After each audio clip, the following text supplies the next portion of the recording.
Hi everyone, welcome back to the podcast On My Way from a Lawyer to a Mountain Nomad. This episode is a chance for me to update you all and give you some highlights of what happened this past month. It's been kind of a whirlwind of things and I don't even know where to start.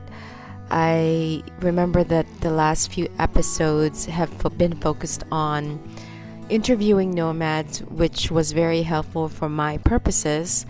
But while I was doing that, things were happening on my end as well. And it kind of just happened sort of in a fast pace, more quickly than I anticipated.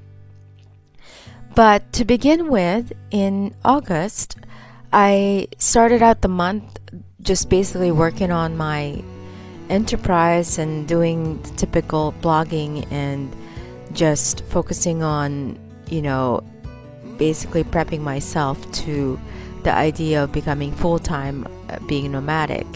So I did a little bit more research on what I needed to look after, such as the medical insurance and things such as, where I'm going to stay and how I'm going to, deal with the cats actually. So I was doing all that until I was actually chosen and asked to speak at a travel trade show in San Diego, California in late August, in end of August.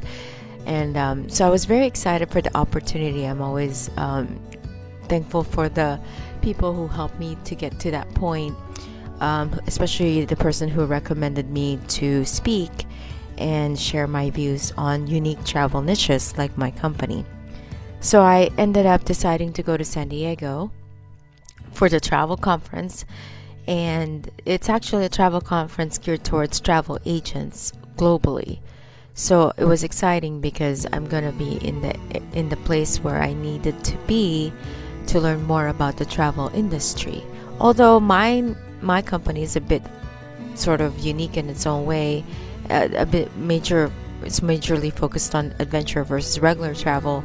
I thought I would find a lot of valuable lessons and information from the conference, and I was right. So about the conference, I think this is a yearly, not just a yearly thing. I think they do this in other countries as well, but basically it's a gathering of travel trade folks like suppliers and operators, plus the travel agents who sell and market the products. So I'm kind of like sort of in between those two groups because I run the company and I'm also the one who's in a way marketing it, but not per se a travel agent. So it was an interesting experience to learn about the models of the business and how people run it. Anyway, so that's what the show is about. It's just to share advice and tips and inspire, talk about how to market, how to run the company, how best tips for travel agents. And they also had keynote speakers such as Samantha Brown from Travel Channel and Chris Elliott, who's a journalist, and all these other fine folks. There was even a panel where they were all women and they were all CEOs of their company, and they talked about how it was like being a female. So I thought it was a very interesting experience. I learned a lot. I met some people that I felt was very useful for me, for my company. Some people I could connect from the Guatemala and Nepal, for example, and China especially, actually, because I've always wanted to market China. So I was able to connect with suppliers from other countries, which I really needed to do. In addition, in terms of my speaking engagement, I talk about the unique travel niche of adventure travel, my world, and shared with people how it was like turning your passion into something lucrative and something that would pay you as income and being successful at it. So I was kind of flattered to be asked about that aspect of the business and how it was like and what kind of challenges and sort of how you overcome them and how you market and how just the pros and cons of having a specific travel niche. Because it turns out that in the travel industry, the most marketable product is cruises, and then you have typical beach vacations, easy honeymoon kind of type of trips. But other than that, not a lot of people are actually focusing on niches. So it was great to get an insight on the contrast between my kind of adventure travel versus the mainstream. And, it makes me feel kind of actually proud that I'm doing something very unique and very specific, which is mountain trekking. And it made me kind of realize that it is important what I'm doing because not a lot of people are doing it. So to be able to go to the conference basically enlightened me to the fact that it opens up the idea in my head and actually reaffirms the idea that what I'm doing does serve a purpose, and it's filling a gap where where there has to be some filling that has to be done in the travel market. So that really inspired me and motivated me to continue moving forward with my business plan and my company Peak Explorations, as well as actually the blog, which adds a very unique twist to everything. So that's the travel conference. It was for 4 days. It was a beautiful time in San Diego. While I was there, I also caught up with friends, which was really amazing because I haven't seen them in a long, long time. That aspect actually was interesting because it almost got me into a situation where I had to tell my friends what I was doing with my life. And it's kind of like when my mom passed away, I went to the Philippines and I was unexpectedly talking about my plans. And, there's always a little bit of reservation because I feel like, well, there may be a little bit of confusion on their end and they might question what I'm doing. There might be a little bit of negative energy coming from that conversation. But overall, actually, I realize my friends are very supportive of what I do. They're concerned. The typical reaction is they're a bit afraid for me and a bit sort of just concerned to make sure that I'm okay. The practical side of things. Why are you quitting your lawyer job? That did come up. Definitely, I was asked why. And it's okay. I wasn't feeling defensive about it. I felt very naturally into the moment where I was just explaining to them why and why I had to. And in the end, they understood. It doesn't really negate the entire feeling of concern, although they support it. But that's actually good because, I'm also concerned. And I think it's just normal to be fearful. So it was a great conversation. It was a great time to catch up. And I was able to stay with my friends. So it was kind of neat to be able to have that more personal time. So after San Diego, I decided I wanted to make a trip out of my stay in California. So I ended up taking an Amtrak train to the north and figured out, well, maybe what would be the closest mountain area to me. As that was the question. So I ended up going to Sierra Nevada, which is 2-3 hours away from Los Angeles. So I ended up actually entering through Kings Canyon, Sequoia National Parks. And the plan was to basically do some day hikes and camp. And then I actually was lucky to get a permit secured beforehand to go to Mineral King Loop, which is in the Mineral King area of Sequoia. It's actually an off the beaten path, lesser known track, but still gorgeous. So when I got to Sequoia and Kings Canyon, I did what I planned to do. I found a campsite and ended up camping and doing some day hikes around the area. It turns out it was very hot for some reason. This was Labor Day weekend, so it was also packed. So I got lucky the first night and found a campsite. The second night, I had to go to the other side of the park, which is Cedar Grove, and it was there were walk-in sites, and I just got lucky that some guy who's from LA and his wife allowed me to share their spot, and they were really nice. It turns out the guy is a businessman and an entrepreneur, and it was really cool because I got some wisdom from him and insight on how to run businesses. And we had a really cool conversation about being an entrepreneur, how it was like. So it was very enlightening for me to meet him. And then I basically, actually by chance, just coincidence, it turns out that there was a permit available for Ray Lakes Loop, which was my original request for the permit. I didn't get it because they turned me down and said there were no permits anymore. So they actually gave me Mineral King. Lo and behold, when I went to the trailhead, or the wilderness permit office for Ray Lakes, just because I was just curious to see, they told me there were permits. And the thing was, I ended up deciding to switch my trek to Ray Lakes Loop for various reasons. One, in Mineral King, should I leave my car at the parking lot, I risk dealing with the marmots chewing the car wires and getting stuck there and having to get the thing towed, which will cost a few $100s or even more for the fixing of the car. And it was a car rental. So I decided, well, I don't know if I really want to get stuck in California. It's not the ideal time to deal with that situation, since I have to be in Seattle as well after the California trip. I decided then to just do Ray Lake Loops for safety reasons, and also because it was my original plan and I knew it was supposed to be a gorgeous trek. So I decided to do Ray Lakes Loop, and I definitely did not regret it.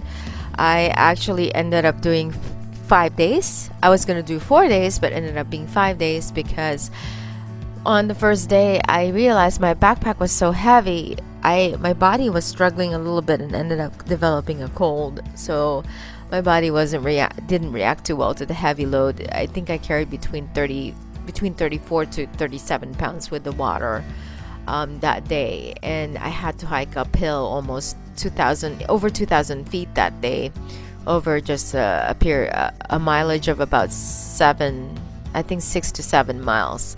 So it was a bit strenuous of a day. I also realized that Ray Lakes Loop had a lot of bugs this year. I don't know if that's normal, but for the first day I pretty much dealt with these flies. They don't bite, but they just basically swarm around you, and it's a must to have the mosquito net around your face to prevent them from going through your nose or ears or mouth or eyes, because they like to do that. But luckily I got my bandana and I had my sunglasses, which helped me a little bit, although that was still not the best way of dealing with them. So the first day was interesting. First day was a bit hard. The load was heavy. The bugs were annoying. And a couple of highlights where I did see a bear at the second campsite along the way. While I was eating by the stream, he was on the other side of the stream about to cross, and that's when I kind of just hurriedly walked away. And then I put on the bear belt, and then on the trail I attracted a snake, which was a rattlesnake, and it was ready to jump at me. Luckily, it kind of just gave me the warning and the look, and then I walked backwards a little bit and then let her kind of just do her thing and to move out of the way, and then she did, which was great, because otherwise I don't know what would have happened if we were just staring at each other. Obviously I didn't want to pass through with her conquering the trail in front of me. So so that was an interesting experience, a couple of animal encounters, and the rest of the time was okay. I didn't have any dangerous encounters. The trek was unbelievably gorgeous. Every day was beautiful. The second day I ended up going to a JMT camp, Jan Muir Trail Camp. So I ended up walking part of the JMT. And the third day was when I went to Ray Lakes Loop, and that was gorgeous. I mean, it was amazingly beautiful. I have to say it's probably one of the top lakes I've ever seen in my life. It was a very special place. And then the fourth day was actually I guess you'd say it's the hardest, because I had to go to Glen Pass, which was almost 12,000 feet high. So my elevation gain total from the beginning to the top was 7,000 feet or more. I ended up having to gain it over a span of 4 days instead of 3, which was good because I had to take care of my cold. And when you're having a cold and you're not 100%, you got to figure out a way to do self-care. And because on the second day I almost quit, I actually thought to myself, this is really too hard for my body. My body wants to go to bed. That's when I had to compromise with myself and say, hey, if you really want to do this trek and complete it, you have to rest and you have to take care of your cold. So I ended up on the first and second and even third day resting as much as I could. So when I got to the camp, I set up my bed and slept for 2-3 hours or 4 hours. So I actually rested, and sleep was the key for me to get better, because that's the only thing I can really do and handle at that moment in the woods. I didn't have medication, and I kind of try not to take meds anymore when it comes to cold. So I was doing it naturally. So I ended up drinking a lot of liquids and sleeping a lot to gain my my strength back. So that actually worked. So by the time I did Glen Pass, I was almost 100% with my cold situation, and I actually at least had my strength back compared to like 2 days before, where I really wanted to go to bed and sleep and just not do anything. So it works. So Glen Pass was a bit of a strenuous hike. But the views up there were spectacular. You see the Sierra Nevadas, you see the Ray Lakes plus the other lakes along the way, and the lakes were on both ends and both sides of the pass. The pass is really narrow. It's just kind of a little, edgy thing, and on the ridge, and you basically see a view on top of the different sides to the JMT trail. So the next 2 days, and from day 5 to day 6, the end of day 6, I ended up doing downhill of 7,000 feet, all the way down, and it wasn't so bad as I thought it would be. The fifth day was a bit hard because I already walked up the pass, and then now I had to go down steeply. I ended up making it to this campsite, which was actually beautiful. It's next to the water, and rested. And then the next day I just walked out another 3,500 feet down to the very end of the trail. And I think I started around 6 o'clock, 6:30, and I ended up being out of there, getting to the trailhead by noonish, and it was perfect. Actually, before noon, it was around 11:30. So it's perfect day for a hike. The whole time I was there, I had great weather, so I was really grateful for that. And I met a couple people, one from Switzerland and one from Japan. They all had really interesting backgrounds and stories. They're avid hikers, adventurers. And so we shared stories about our travels. The Japanese guy I met was interesting. He actually spent some time in China and did some hitchhiking, and went to Kashgar and Xinjiang, the Muslim part of China, and Tibet, and did the Kailash pilgrimage trek that I want to do. So he told me how he did that without booking a tour and doing it independently and hitchhiking. So this guy has just a lot of guts. So it was very inspiring to talk to him, because when I listened to his adventures, I realized, wow, mine is not as crazy as his. so I shouldn't be too scared with what I've been doing all my life. There are more gutsy people around me. That was Ray Lakes, and after that I went to Seattle, and I actually ended up doing a side trip there to see my brother, and just see some friends, and do some talk about the Peru trips for all women trek in Kilimanjaro in Peru that I'm doing with the women. And I ended up going to Mount Baker area, and did some day hikes. I actually got lucky because I ended up staying 4 nights in a couple of cabins in Mount Baker as a media stay, and it's my first media gig ever, where I actually work with a company to write and review about their products, the cottages that they have, and so I'm lucky enough to stay for free and be able to check out their properties. And the cool thing is, Mount Baker was just I've never been to Mount Baker. I lived in Seattle. It's my first home in America. I went to University of Washington for all my schooling, and went to high school here, but never really managed to hike. And it was such a treat to come back home and see see the places I've been before. Passed by UW, University of Washington, and Mount Baker is fascinating. It has actually beautiful landscapes. You see Mount Baker, but you see also the North Cascades. Shuksan Peak is gorgeous. I did a few tracks actually. I did the Chain Lakes Loop, which affords you the views from the very beginning of the track. It has the ridge view line of Baker and then Shuksan, and then it also has the lakes along the way, the Iceberg Lake and Mazama campsites with the lakes and the Chain Lakes. So there's a lot of lakes to actually experience. I did the Lake Ann loop, not loop, but the out and back Lake Ann Trail, and that was amazing as well. It's the closest you can get to Shuksan. Because actually it's a route to take for climbers who want to climb up to the peak of Shuksan Mountain. So it was wow, I was just blown away with the sights and the views, and I really enjoyed my stay here.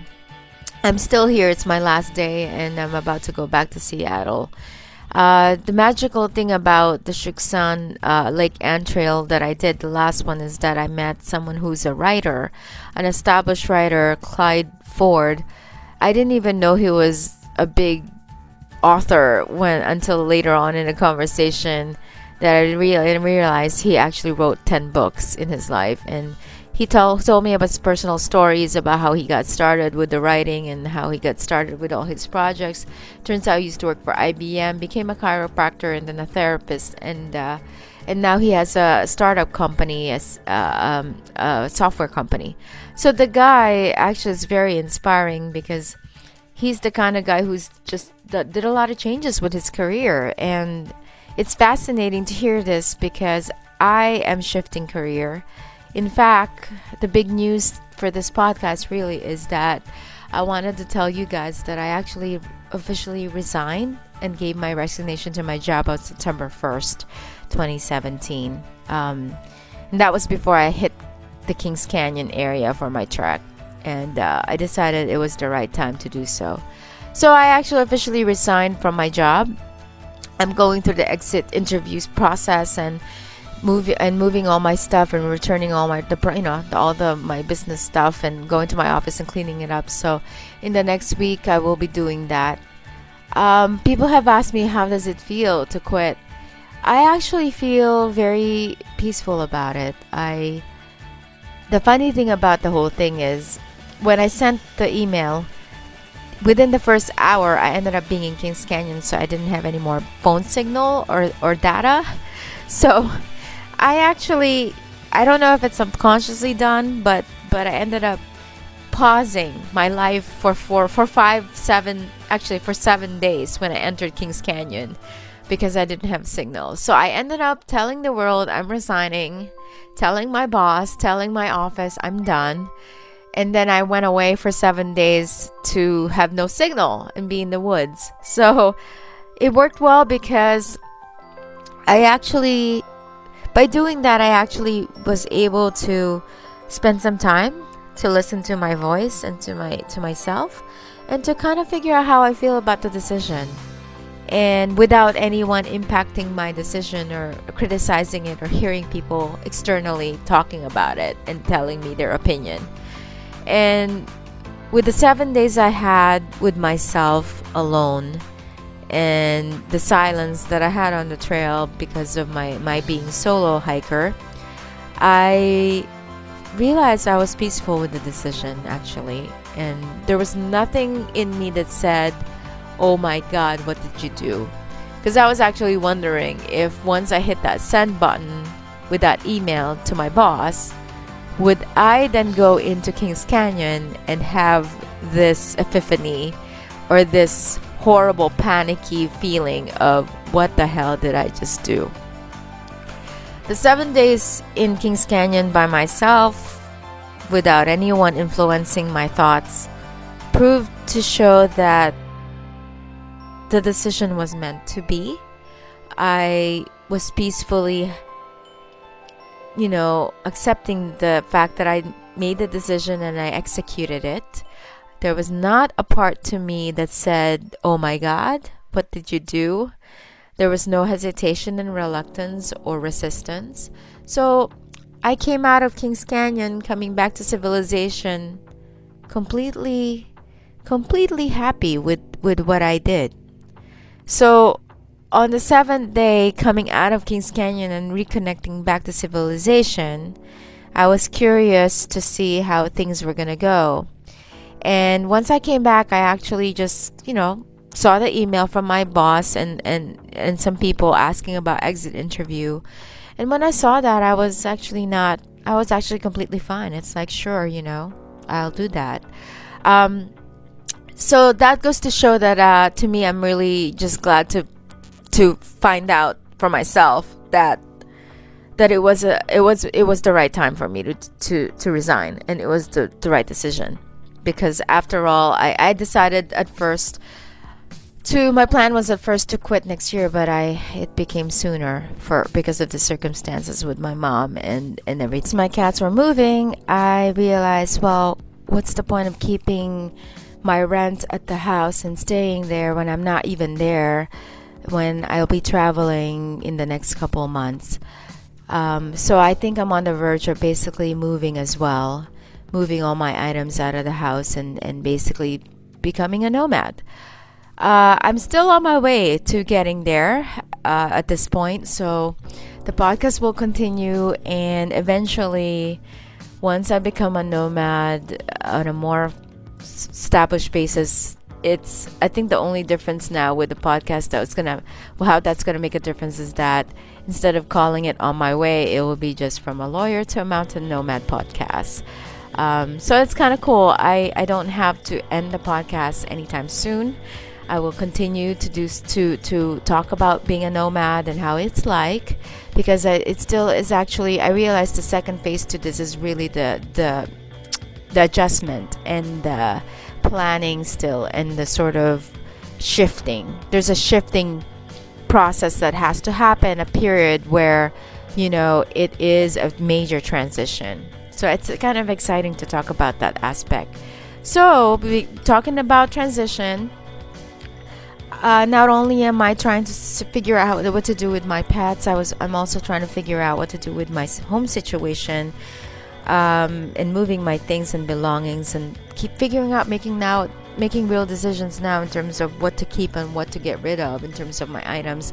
So basically, I'm minimizing more. I have like a week to do this, and then deal with my job to do the exit interview, and then I'm bound to go to India for almost a month. I'm leaving on the 22nd of September, actually. So it's going to be a challenging week I'm facing. I'm hoping I can accomplish a lot of things. And other than that, things are really moving along faster than I expected. Quitting my job, moving out of the place that I'm living in, having no real specific address at this point. I have to also, basically just reevaluate everything and still be, working on the travel blog, my blog and everything else, and continue to work on my stuff and the trips.